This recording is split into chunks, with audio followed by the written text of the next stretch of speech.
And so I'm really big about helping people figure out what is the lifestyle you want. And then let's manufacture a business that prints that lifestyle. Not let's go build a really big business and hope you have the lifestyle you want. Welcome to the Small Business Safari, where I help guide you to avoid those traps, pitfalls, and dangers that lurk when navigating the wild world of small business ownership. I'll share those gold nuggets of information and invite guests to help accelerate your ascent up that mountaintop of success. It's a jungle out there, and I want to help you traverse to the levels of owning your own business that can get you bogged down and distract you from achieving your own personal and professional goals. So strap in, adventure team, and let's take a ride through the safari and get you to the mountaintop.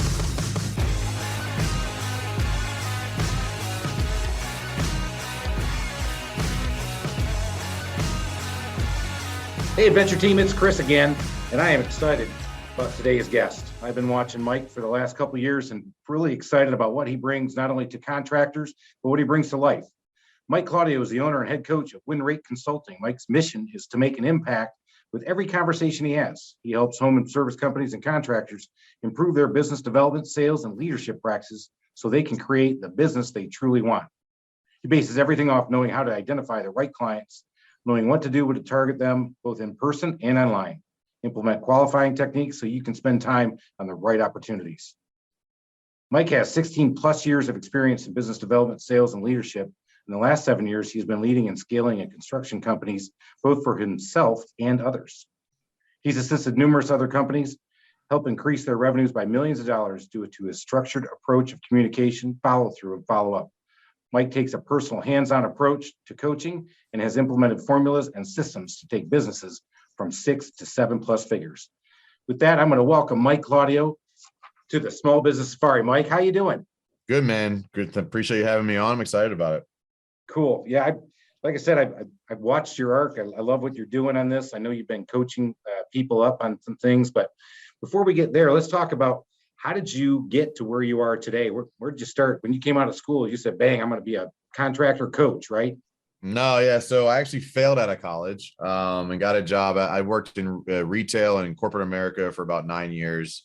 I kind of grew old with that. Had a really good friend of mine who was trying to grow a remodeling business. And I was like, I don't know why, but God's telling me this is a good idea. So left corporate America and went and helped him grow his business, which is really where I kind of cut my teeth in the industry because I took over sales, marketing, and estimating with zero construction experience to help him grow that company. And there was no marketing budget. And so like a lot of the things I teach now and I coach on now are things I learned having to figure it out there. You know, I took his business from a few $100,000 to a few million in 2 years and learned a lot in that process. Right. And then so he decided that, you know, the business is what he wanted to be. He didn't really want to grow it too much more. So I moved on to a roofing company, grew that company by several $1 million and realized I had a knack and an enjoyment for helping business owners. And like, I was a sales guy. So, you know, I took over like a leadership role, but I was kind of a player coach. Like I had people that worked for me and I had my own pipeline, which is one of the hardest things to do in business, in my opinion, because there's always somebody you're not giving your attention to that needs it, whether it's a client, an employee, you know, a laborer, a sub, somebody always needs your attention. Yeah. And so I learned a lot, but ultimately, like just being honest, like I was really good at selling too much. And, you know, businesses have a hard time keeping up with a really high end salesperson. So like, that's, you know, those guys out there saying, I just wish I could find a sales guy. Don't be careful what you wish for. You know, if you're like, I really want a sales guy. If you're not excited about him being perfectly executing on his job, if you're saying like, I hope he kind of comes in and, you know, it takes him a little while to get good, you're not ready for a sales guy. Because a sales guy who comes in and does a good job can sell your business into the ground if you're not prepared. And I did that aggressively as a very high performing salesperson and leader. And I realized there was a lot of people coming to me in that process of like, Mike, I see what you're doing. I see you're helping people. Like, what would you do about this? How would you help me here? What about this? And I would just I just started helping people for free because I loved what I did. I was naturally good at it. And I really just liked helping make other people win. I liked helping people win. And so that was 2017. And between 2007 and 2018, I helped 3 businesses grow by 7 figures just because I was a good guy.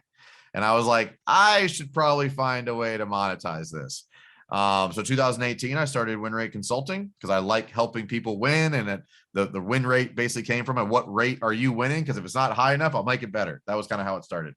And obviously, so since 2018, I've been coaching contractors full time. I've helped companies from, a couple 100,000 in revenue to my biggest client right now does a little over 100 million.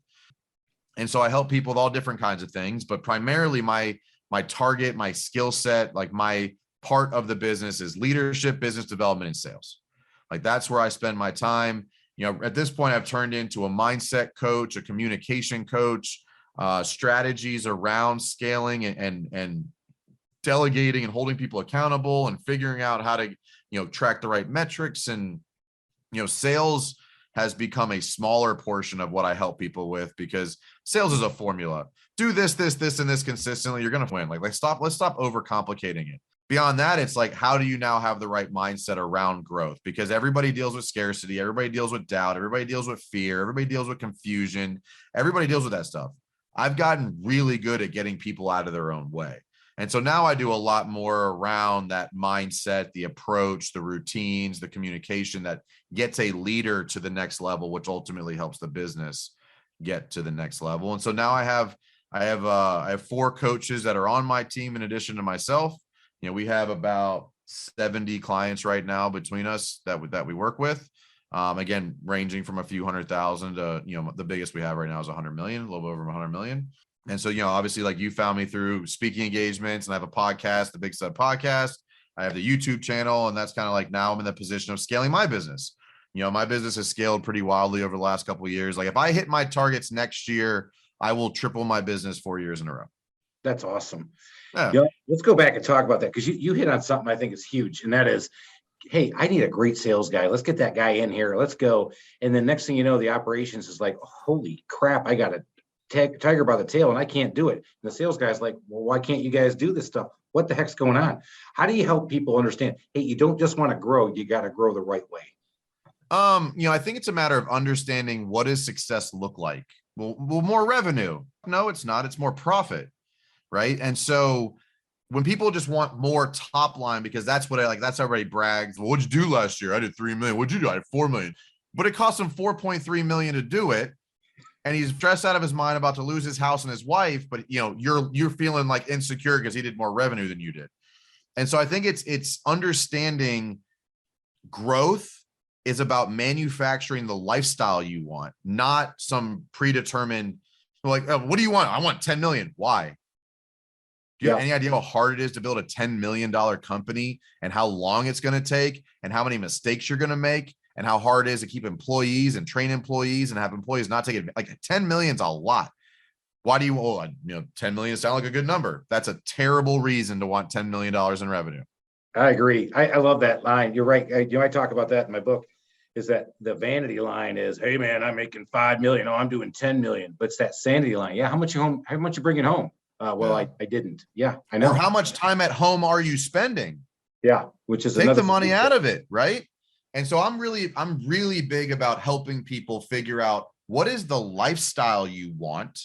And then let's manufacture a business that prints that lifestyle. Not, let's go build a really big business and hope you have the lifestyle you want. Because I did that in my life. I've done that very well. 5 years ago, my wife and I made a plan, and we've made intentional decisions every day for 5 years to manufacture the lifestyle we want. Right. And what success looks like for you. Because it's not the big go fast boat. It's not the biggest car. It's not the biggest truck. It's not having 4 houses and flying around the world. Those are material things. You got to think about what your real lifestyle is for success. Right. And it's a personal definition that I think a lot of people don't like to talk about. I was just on another podcast, and the guy says, is your definition of success that you have control of your company? I'm like, it is. I mean, it's not a sexy thing to say, but I'll be honest with you. Yeah, I like the control. I have to be honest with myself on it. So, and that's so hard for people to admit, because, and not just your truth, but a person's truth, because they're so afraid of the judgment of others when they answer the question, what do you want? Like, my ideal lifestyle, I've mapped it. It's going to cost me $48,000 a month. There you go. That's a lifestyle. I don't need a $5 million company to deliver the lifestyle I want. You can do a lot of shit with 50 grand a month. That's right. A lot. And that's only $600,000 a year. And you're over here trying to build a $10 million business for what? For what? just because so you can say you did. And look, some people want to build massive businesses. They want to impact a lot of people. They want to help, make other people wealthy. There's nothing wrong with that either. But I think most small business owners, those sub $10 million people, think an 8-figure business is what they want, when in reality, it's not. Yeah, I've been on both sides of it. I've been in the big corporate world and seen what it's like to have that structure in the small business world, starting out with zero revenue. I quit corporate America, sold my Mercedes, got 2 white vans, put myself in a van, started doing handyman stuff, did 150,000 total revenue that first year because the recession freaking took us down. But you've had to grow from that. And so I think you're right. People see that big shiny object and think that's it. When you work with the mindset with these guys, especially in the home services and construction, one of the only ways we can scale is people. How do you work with them on leading people or bringing people on board? And what have you been seeing with your clients and the biggest challenges that they're facing?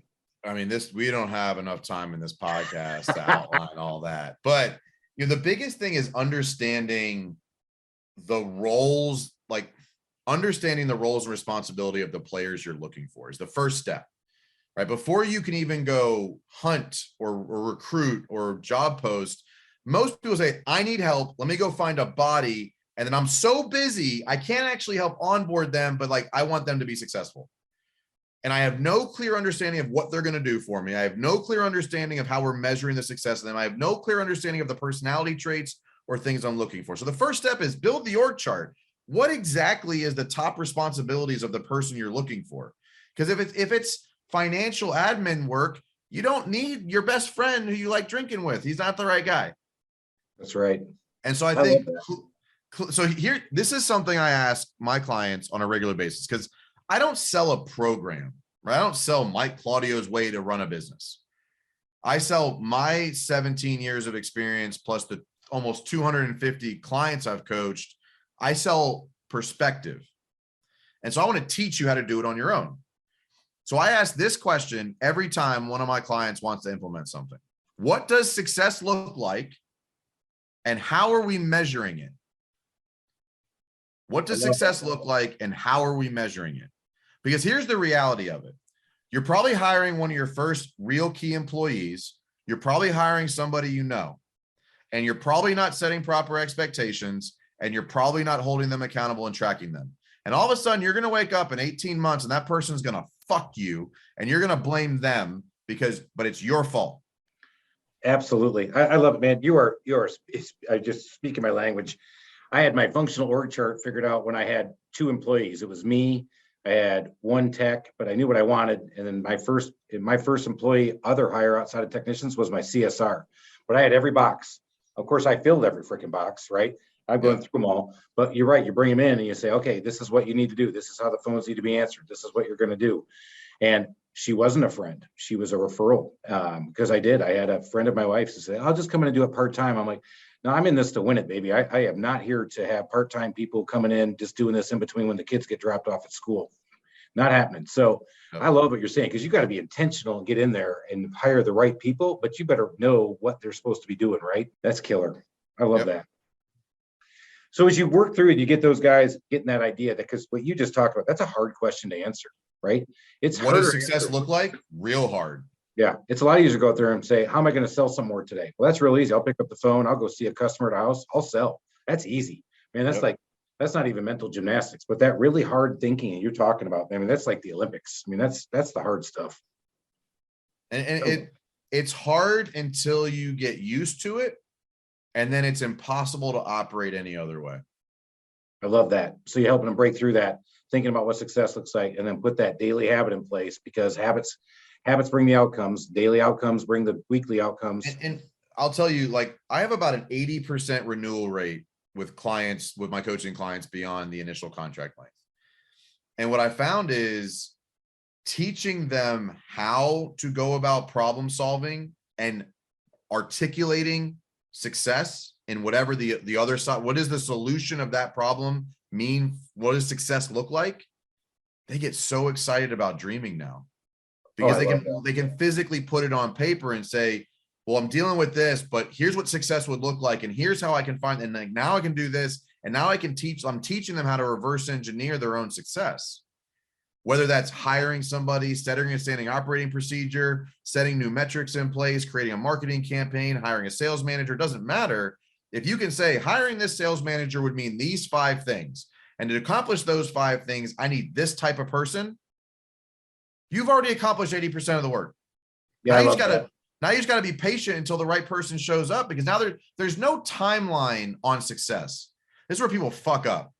I'm gonna do $3 million next year, and then all of a sudden in like August, they're like, I'm at 1.2. I guess I'll do $2 million this year, because they said no, I'm gonna build a $10 million company no matter how fucking long it takes me, because that's the target. And here's the people, and here's what success looks like, and here's how many coaches I need, and here's how many clients I need at what price point, and here's the content strategy, and here's the event strategy, and here's the support staff.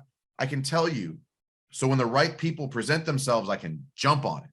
I don't need to, oh, is this the right person? I've already mapped it. I love that. You're hitting on it a lot. I'm just speaking my language. I love all that stuff. One of the things you're talking about that I love is the fact that you've got to be intentional on what you're doing. And you got to be, you don't have to be the most educated guy in the room. You just have to be intentional. You talked about that stuff. How do you get people to get away from the sexy stuff of, hey man, I just need to grow sales. I just need to grow sales. And you said, hey, I'm kind of out of the sales coaching now. I'm actually into how do you build the right structure of business? How do you get them to shift over there and start talking about some of that unsexy stuff like accounting and payroll and, making sure people get paid? So, I mean, it really comes back to like, what do you want? Like I have some clients, I'll spend 3 months every week talking to them to help them figure out what they want. Because until I can figure out what you want, I can't get you anywhere. I call it rowing without a rudder. We can do a lot of fucking work and get nowhere, or we can wait till we can figure out where we're going. And then I can help anybody get anywhere at this point. I've proven it. I believe in myself enough. I've helped enough people. If you tell me what you want, I can help you get there. But I can't help you get more because you're telling me I need help right now. Until you can tell me what you want, I have nothing else to talk to you about. Wow, that must be tough. That must be you said 3 months with one of them to get that far. I've had several that have been months of conversations trying to help them map and paint the picture of what it is they actually want. Why do you think it's so hard for them to do that? Because they got into business and they just put their head down and solved one problem at a time. And all of a sudden it's 3 or 4 years later and they forgot why the fuck they started. Yeah, I love that. You help them kind of get out of the day-to-day and pull them out, get their head above the what do you want? Look up here. What do you want? It's one of the hardest questions to answer. Huh. So you recently published a book. I haven't had a chance to read it yet, but tell me why you went ahead and wrote that book. So #2strong was written because, well, first off, it's just kind of what cool people do in my circle of friends. So I was kind of one of the guys who hadn't written a book yet. So that was just being honest. Like I had this group of friends, and I was like, the 5th out of 6 authors that actually got it published. So so part of it was peer pressure. But I picked the topic I did. It's called #2strong, how to win fast and win often in a world full of obstacles. And am I the most accomplished person? No, but I've gone through a lot of darkness, a lot of failure, a lot of mishaps, a lot of how am I going to overcome these type situations? And I put some what I believe are like foundational things that need to happen to win in life into this book based on experiences and lessons I've learned, from time management to communication, to follow through, to follow up, to looking the part, to, all that. Like there's just basics that I've found through coaching and through speaking and meeting. Like some people have never been given the basic tool sets to be successful in life. Yeah. Right. And so I wrote this book because I believe everybody is too strong to not accomplish what they want in life. Not everybody has the roadmap, and then not everybody has the tools necessary to do that. And so I wrote this book about how to win in a world that's literally full of obstacles. I love it. Yeah, I'm definitely going to pick up a copy. Or do you have it on audiobook yet? Not yet. Yeah, and everybody says that. Hey, you're going to read. I'm like, yeah, I really don't. So that's why I got a question as an author as well. I said, okay, I'm going to jump in. I'm going to tell my story about how I made. It's called From the Zoo to the Wild: The Leap from corporate America and corporate world out to the wild world of entrepreneurship. When I jumped into it, it was kind of like jumping into a business again. I had no idea how hard it was going to be. Did you find it to be easy to write your book, and did it come easily to you, or was it a little bit more work than you anticipated? The first 9 chapters kind of really, it like flowed out of me in like 3 weeks. and then I hit writer's block, and then it probably took me a year to revisit it and finish it. So I would say like the concepts were my story. I wasn't trying to tell it in a way, or I wasn't trying to I was just trying to tell my stories based around key lessons that I thought I learned in my life that would be impactful for other people to know. So it was kind of easy at first to get them. Like I got 9 or 13 chapters written in 3 weeks, and it took me 10 months to touch it again. But I think it was more of it's amazing when you can accomplish when you just commit to sitting down and like putting words on paper, because sometimes when you just start, it just flows. Like I could write 15,000 words in a day, and other days I sat there and got no words out, but I sat down and committed to the process to do it. So you never know when the breakthrough is going to happen. You never know when the success is going to happen, when it's going to come out. But if you're going to write a book, just sit down every day for 30 minutes in front of your computer, and some days words will flow and some days they won't, but it's the only way to get it done. Yeah, so when I went down the journey of writing the book, and you just said it yourself, you're the 5th of 6th, and so you and I both think everybody writes a book, right? You're supposed to, but the truth of the matter is, of all the people who want to write a book, there's so few, right? And you're like, you did it. And so now I'm out there networking, talking with people like, I can't believe you wrote a book. I'm like, you know what? It was a lot freaking harder than I thought it was too, because the same thing, you're like, I could sit there and go for hours. I used to wake up at 4 a.m. and I could pound through it, and then I'd go read it, and it was all over the place, because that's just kind of how my mind works. It's going everywhere. You're like, okay, it needs to be a little bit more cohesive. I would highly suggest hiring an editor. Yeah, I did the same. I had to. That was the only way I could get through the finish line. Yeah, I had it all highly. There. He's like, okay, man, let's get after that. So I did self-publish, but I worked with a guy who was an author here locally. Great guy, actually. I highly recommend him. But he definitely took my ideas and brought them and made me sound a lot smarter than I really am, which is awesome. So I got the book out there. That's awesome that you did that, though. That's cool. So you can clearly tell, if you're listening to this, Mike has a clear passion for helping people grow their business, and you can't hide that passion. No, I can't. I put that in my book. My passion is my greatest strength and my greatest weakness. So I love that you're bringing the passion and the heat to the table on that. So when you work with clients and you're working with them, how do you help them get that same passion and ignite that same fire, and so they take it not just in your call, but back into their business? It's really hard actually to like get them to be. I don't is the short answer. Not everybody is that way. Not everybody carries a fire like that. So one of the bigger things I teach people is how to do the work even when they don't feel like it. That's more important, I think, than like, look, I know I'm a special soul, man. Like I'm a unique person. The way I communicate, the way I care, the way I work, the way I help people, like my consistency, my discipline, my mental toughness, I'm unique, and I'm okay with that. Like, it's not cocky. It's just true. Not everybody has that like special sauce. But everybody knows what they're supposed to be doing in a moment, but not everybody has the discipline to follow through on it. So for me, it's less about the passion and more about teaching people strategy around routines and activities and dailies, and what I call it what's your championship day look like? Your championship day is a list of activities that's going to move the ball forward, because people devalue the shit out of the compound effect of efforts. Like if you do 5 minutes a day of something is better than 60 minutes once a week, period. Right. Period. Yeah, you're right. And so I get with people more on understanding how to deliver and operate when they don't feel like it, than being able to give them a special passion sauce that like they just don't carry. And because not everybody communicates outwardly, and not everybody is confident standing in front of a room, but teaching them that like, okay, that doesn't matter. You have to do it anyway. Right.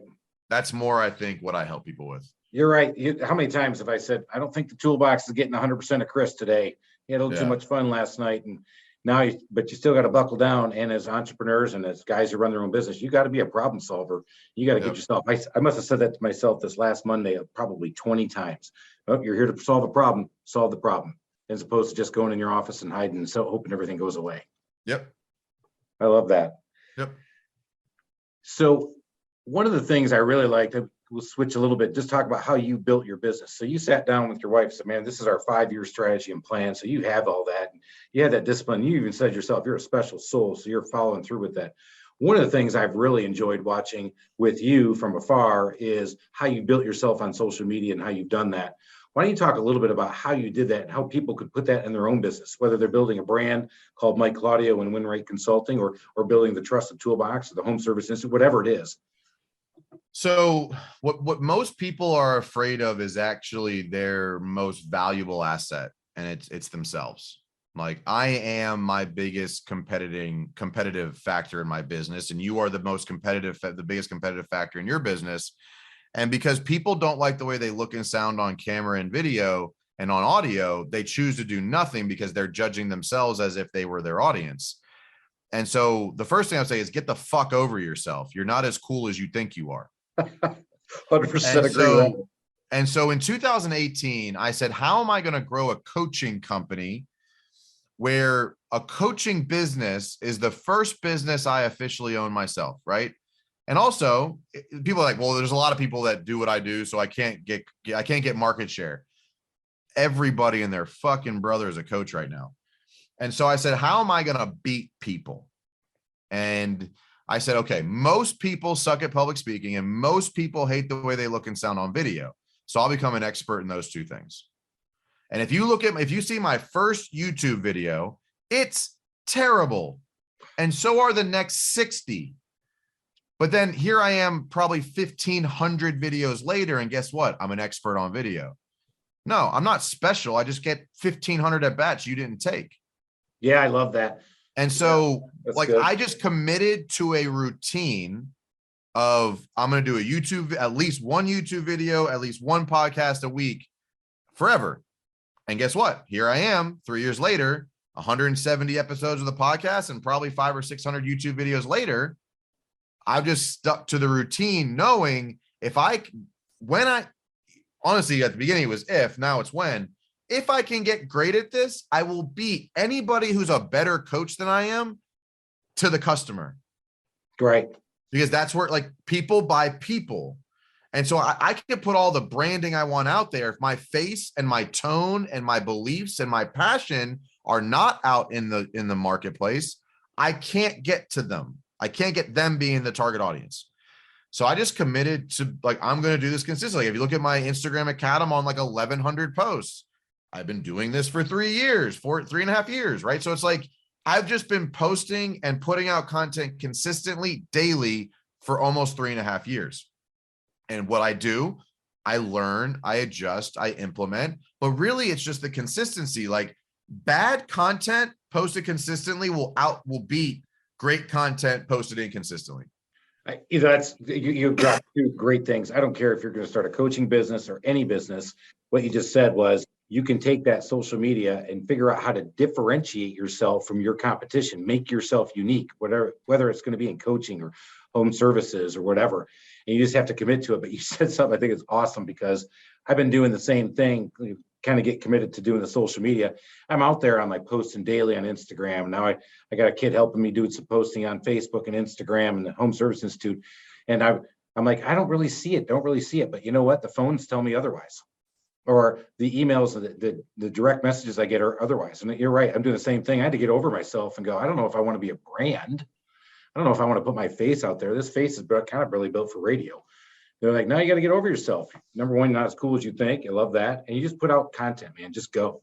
And people think it's got to be perfect. And I get the, oh my God, I can't believe you just put that out there comments every once in a while. But it's content, right? And what's hilarious is one of the most edgy ones I put out there. My wife said, I can't believe you just did that. Got like 5,000 views and people are going nuts. Because look, here's the reality. And I say this all the time, like, to every client I've ever had who says, well, I don't like the way I look on camera, I always respond with, well, what the fuck do you think you look like in the kitchen when you're talking to the customer? Exactly. The only difference is you can see you on camera. That's the only difference. You're the same person. You communicate the same way. You stumble over your words just as much in person as you do on camera. You awkward and you have weird mannerisms, the same in person you do on camera. The only difference is you can see you on camera. Right. To the audience, you're the same person. That's right. We're all not perfect, man. And that's the biggest thing. You got to get over yourself. Probably not as cool as you think you are, but you know what? You're also probably not as ugly as you think you are. And sometimes I'm like, oh boy, I'm feeling ugly. Well, and the bottom line is you're not your target audience. That's right. I love that. That's You're right. not, you wouldn't buy what you sell. Nope, not a chance. Yes, I love it. Oh, that's awesome. So I love how you built that brand. You got that going on now. Now you've built 4 coaches underneath you. You're helping multitudes of clients. Are you doing anything to bring them together as a community to find a mastermind group that way? Or is it still just one-on-one coaching? How are you doing that with your current clients? So look, I truly believe there's a lot of really great groups out there already, right? You got the Apex, you got the Arte, you got Lions Den, you got Naries, you got Chamber. Like there's a lot of great groups out there already. I think very few of them do a good job giving curated custom advice to people specifically for them. And so I'm going all in on being a one-on-one coaching company. Gotcha. And so like, I'm trying to fill a niche problem in a niche industry for niche people. Like, and I think the riches are in the niches, right?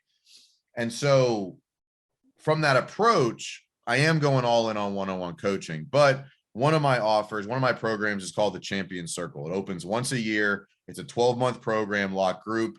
That group does have a quarterly meetup for just the members of that group, but everybody else, I throw one client appreciation event a year. Other than that, it's one-on-one coaching because many of them are in the other groups already. Like they have, they're in other groups, and because my target audience, like I'm not an inexpensive coaching option. I'm very expensive. And so if you're not already comfortable spending money to get value from knowledge, if you've never even thought of a coach before, you're probably going to have a little sticker shock.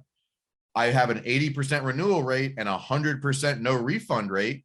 So the ROI is there, but I try to target people who have already been interested in investing into self-development because it makes more sense to them. And so, somebody who's never hired a coach before, if I have to tell you why you need a coach, you're not going to like my price point.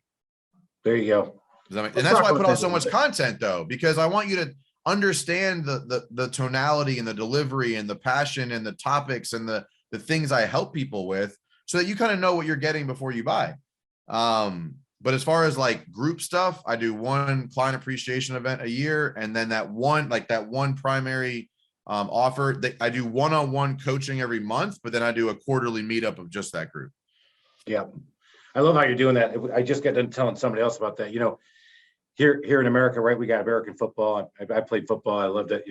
How many coaches did I have in high school? A couple. When I went to college, I had a position coach, then I had a strength and conditioning coach, and I had this coach, and I had the offensive coordinator, and we had all these people.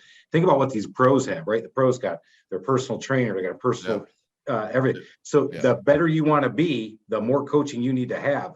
How do you? I have 3 coaches. You personally use 3 coaches yourself. Yep. So how about I'm not an expert. I'm not an expert in accountability of myself in the gym and with my diet. I need to grow my business.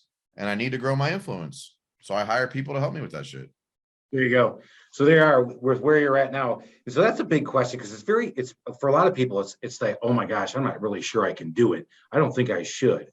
And I've used a coach in the past. I'm currently using a coach right now to help me with my home service institute. And I picked and choose when to use them.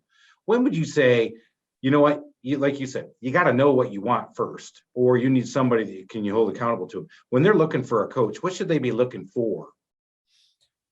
I think the biggest thing is somebody who's accomplished what you're trying to at least visually accomplish. Like, if you're trying to grow a remodeling company, like make sure you're working with somebody who's actually grown a remodeling company.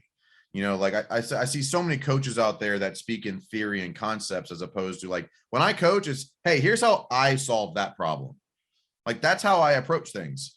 Right. And if I don't know the answer, like I'm not the financial guy. I'm not great with like P&Ls and projections. I'm good at like job costing and figuring, but like, I'm probably underselling myself a little bit, but I am not the financial expert.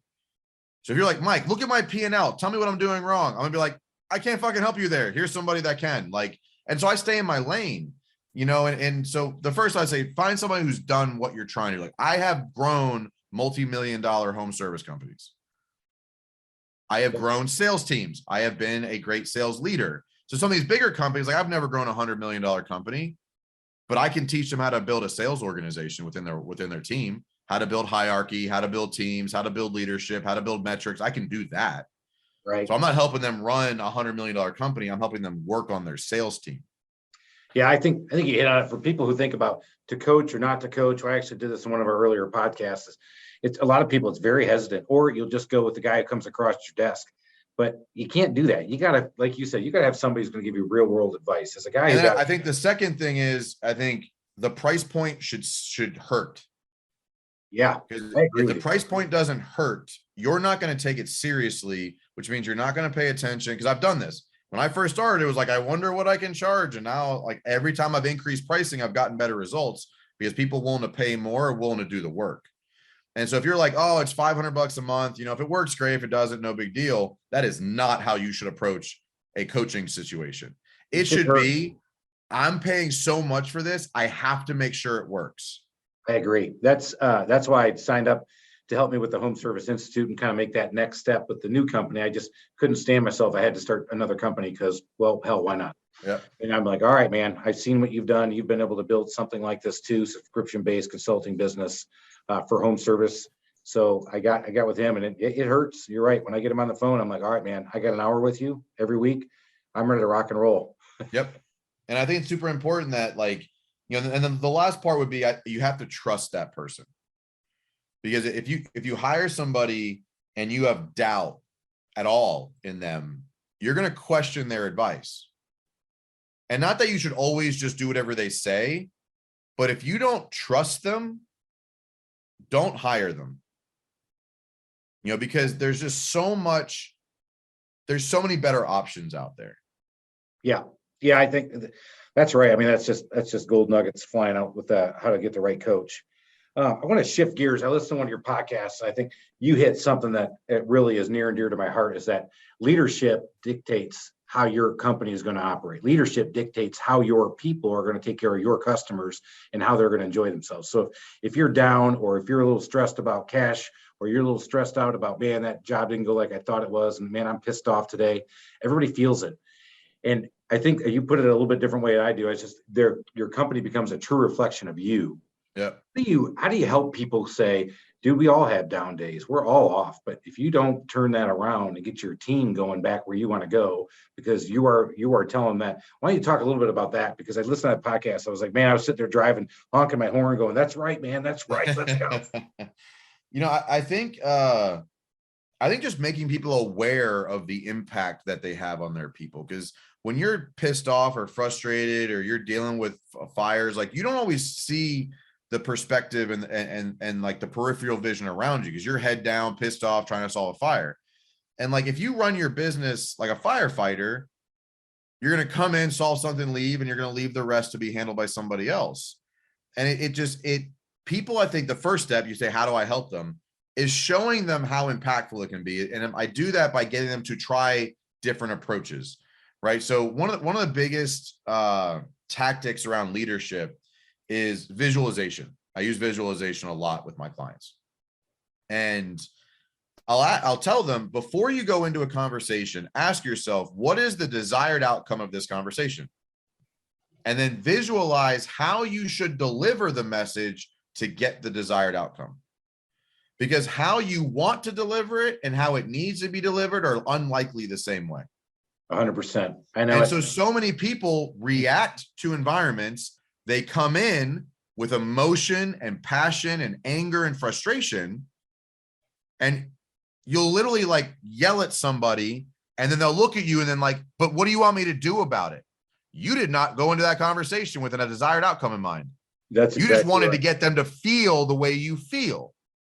That's not how you run a business. I love that. You need the people on your team to feel how they need to feel to deliver on their job. Yeah, and easy to say, hard to execute. I think you do a good job. You can tell about telling people you got to be self-aware of what you're doing. And don't get me wrong, we're on my fourth trash can over the 13 years, because sometimes the trash can doesn't really make it. But I realize that it's hard. You got to take yourself out of it and be intentional in what you want to do. And I put that in my book, man. I came in one time out there, I was doing the sales. I came in, told my office manager, blah, blah, blah, walked out the door, came back, nothing was done. I'm like, well, why didn't you do anything? She goes, well, I had no idea what you wanted me to do. You just came in yelling about this, this, and this. I'm like, and she goes, I can't read your mind. I'm like, oh, yeah, probably left you pretty salty for the last 3 hours, didn't I? So I said, you're right. Let me get that back. And but it's hard because when you're in the moment and you're trying to solve that problem and keep moving forward, being self-aware and seeing what you're doing. And I just tell people, pause for 30 seconds and ask yourself, what is the desired outcome from this conversation? And what's the best way to deliver what I want to deliver to make sure I get that desired outcome? Because you typically take that 30 seconds post conversation. If you take that 30 seconds pre conversation, you end up being able to like pause, react, or at least deliver something in a way that gets the desired outcome. Take those 30 seconds before you make that call, or you make that run, or you walk into that office and get ready to lay somebody down and lay them out and nail them. The 30 seconds before is so much better than the 3 hours after, because it's not really for me 30 seconds. I'm like, oh man, I probably shouldn't have done that. That's hilarious. Well, we're coming to the end and I want to get into the last three questions I love asking people. So first one is, what is your favorite feature of your house? On my current house, my office. All right. That's your domain. That's your sanctuary. It's the only place that stays decluttered with 2 kids and a wife. This is the only spot that I get to like, no, don't touch dad's office. I love it. What is one of your biggest customer service pet peeves? Eye contact. Oh my God. I can't believe you just said that. We just came out listening to a guy from Chick-fil-A talk about that. Eye contact. I can't stand working with a customer service or a waiter or somebody and they can't make eye contact. It fucking bugs me. So we got to, I didn't get to listen to it. Guy told me back the story. Customers, Chick-fil-A said from now on, years ago, when somebody walks in the door, you say, welcome to Chick-fil-A. And they went around and found out, man, it really wasn't working. What's going on? And it was the eye contact. Eye contact. Isn't that crazy? You show up into a restaurant and the host is sitting on their phone, looking down, doesn't even acknowledge you're there. Yeah, eye contact. I love it. Yep. All right. So you've been in the contracting business. So I'm going to ask this one. Share a DIY or a contractor nightmare story. I mean, I thought about that question. I mean, obviously you sent it ahead of time. And, you know, I think the biggest one maybe wasn't a DIY intentional thing, but in my younger days, my more immature days, I used to get frustrated, you know, after long days, like most people. And we were living in an apartment when I first moved to Charlotte, and the hand sprayer on the kitchen sink, the tube used to get stuck under the sink, not knowing why. It just used to get stuck. Well, one day it got stuck and I was like really angry, so I yanked it. Well, what it was getting stuck on was the water turnoff valve under the sink. And so I snapped the PVC at the wall. And if you picture like the old school like cartoons where like the door swings open under the sink and water is just spewing at like 40 gallons a minute through the kitchen, and there's no way to turn it off. I don't know where the water turnoff valve is in my apartment, and I'm on the 3rd floor. Well, for 30 minutes, this thing leaks and sprays over the oven. There's 3 inches of water in my apartment. Come to find out, it flooded the 2 apartments below mine. And it actually, like, they had like the basin style light covers in the kitchens. Well, it filled up the basin of the light kitchen beneath us and tore it out of the ceiling and like ruined a bunch of shit. And I never heard a word about it from anybody. Really? That's so funny. I've asked this question of another guy in an earlier interview. Similar story happens. He's on the 5th floor. He actually moved out because he was so embarrassed. He only lives like 3 miles away from that place now. He says, I never drive by it because I'm still embarrassed. But it happened 5 years ago. There was nothing I could do about it, man. It was sheared at the wall. Yeah, I was trying to plug it with my thumb under the thing, and there was no way it was stopping it. I had no idea where the water turnoff valve was in the apartment. It ended up being like down behind the washer machine in the bathroom. It was a real small, like 700 square foot, 1-bedroom apartment.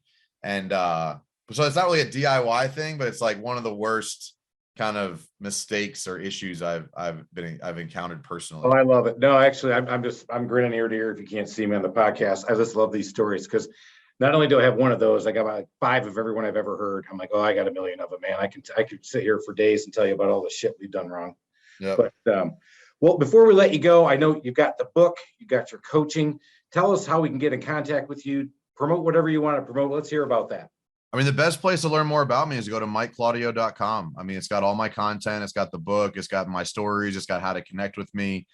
We built that website out to make it easier for people to like find all my shit. If you want to connect with me directly on social media, Instagram is the best place to do that. It's at WinRate Consulting. But ultimately, like the Big Stuff podcast, if you're listening to the podcast, jump over, subscribe to that.